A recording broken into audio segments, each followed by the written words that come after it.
As a conservative, my first year at university was a very eye-opening experience.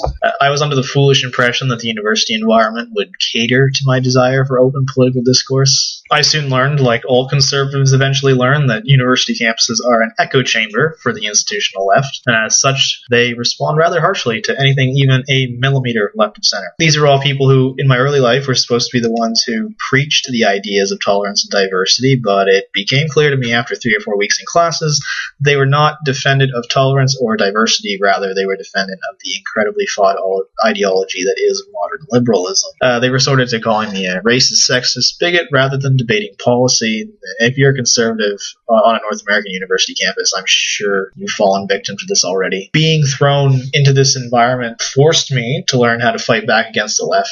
I've spent evenings watching and reading debates by political commentators in the United States. For the record, you ladies and gents down south have the best conservative commentators. We only have a handful up here, and they're good, but few and far between. These experiences ultimately got me involved in all levels of Canadian politics, from student to federal, and eventually led to the creation of this site, Young and Right. As such, I intend to start a video series here highlighting how conservative students can combat the institutional left at their schools, and hopefully pass on what I have learned to make it easier for anyone else looking for the same advice. This first talk, dealing with Liberals 101, will be an introduction to further talks, which dive into the specific topics and groups on university campuses. For example, the student paper, student union, or my favorite, environmentalists. But before we can do this, we need to lay down the basic principles for fighting and winning against the institutional left. Ultimately, in order to learn, you need to apply these principles in real life. But since this video is being released during the summer, those of you following this now have a bit of time to actually get out there and practice before hitting up your classroom. First up, don't treat liberals like you do other conservatives. This is a huge pet peeve of mine. The really political conservative students I meet, when I say really political, I'm referring to the ones who volunteer or work with a political party, or they run the campus conservative association. The ones who really toe the party lines. These guys and gals are the worst for this. They believe that by stepping back and trying to be very polite with liberals, they will stop being labeled as a racist, a sexist, bigot, homophobe. The reality is the institutional left will hunt you down once they see you as an easy target. They're like school bullies. Once they see you as an easy victim, they go all out. You can't be afraid to throw back punches. In fact, you need to be able to throw the first punch, to coin a phrase from the absolutely brilliant Ben Shapiro. How the left wins is by trying to scare you into submission. You don't want to be seen as any of these terrible things they try to label you as, so you go on the defensive completely, abandoning the original ideas you were debating in the first place. Bottom line, do not try and run away or appease the left in an attempt to soften the blow.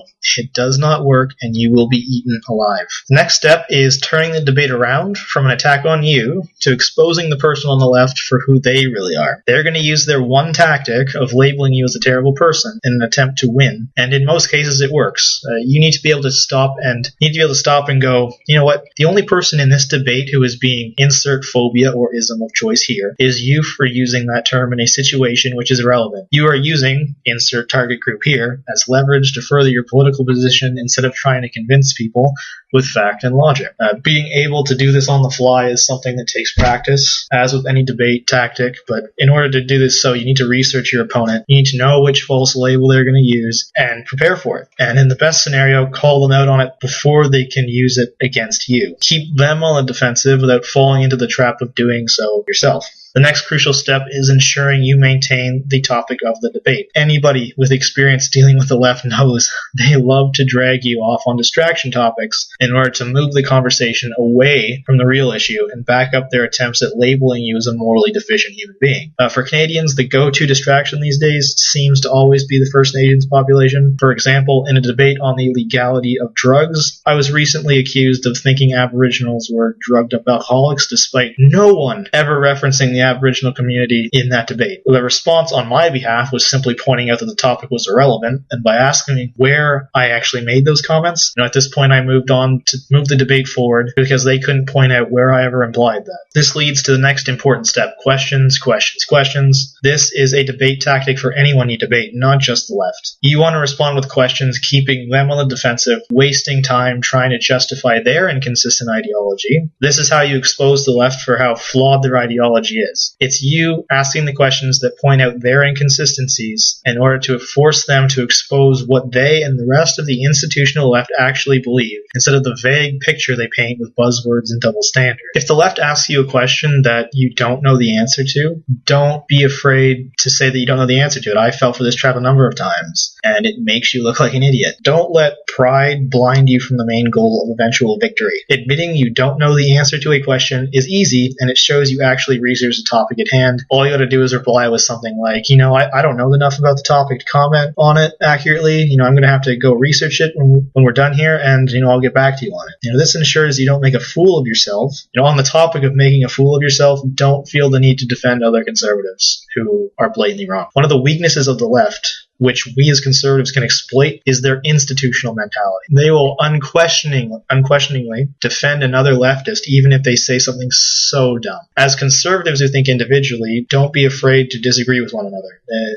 The left will have no idea of how to respond to you once you say, this guy, he's wrong. I'm sorry, I can't agree with it. The last, and in many cases the most important lesson to tell you today, is knowing when to debate liberals. With the wonderful invention of Facebook and Twitter, there is no end to the potential arguments thrown my way by eager lefties. The reality is, some fights just are not worth fighting. There are not enough hours in the day, and the fact of the matter is most people on the left in universities do not want to debate you because they are not open to changing their mind when presented with facts and evidence. They do it because they want to come off as superior to you morally, because they're going to accuse you of being a racist and a bigot and come ahead of you. In university, there are only a few times it is actually worth debating a leftist.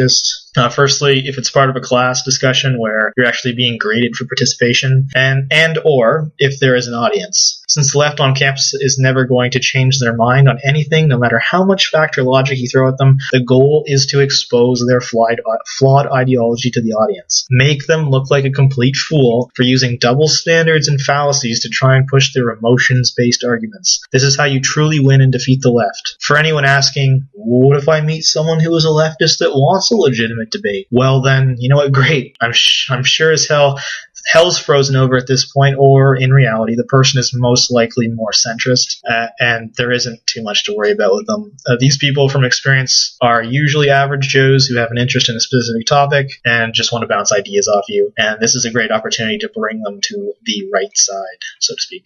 So these are the basic principles to winning against the left on your campus. From here on, I will be creating videos highlighting specific arguments often faced by conservatives in the university atmosphere. If you have any questions or want to share a story with us, send us a message here at Young and Right or on Facebook. We are always looking to meet other like-minded individuals. Now, please subscribe to our YouTube channel for the next talk in this series. It will most likely be with dealing with the environmentalists on campus. It's a personal favorite of mine. I deal with them all the time. And a last tip for when debating the left: dress well. Conservatives have the advantage of having a professional sense of style. Liberals enjoy their hemp shirts and sandals, and the audience at your debate will view you more highly than the trashy-looking hipsters sitting across from you. So thanks for watching, and hope you will continue viewing our website. Share us on Facebook and subscribe.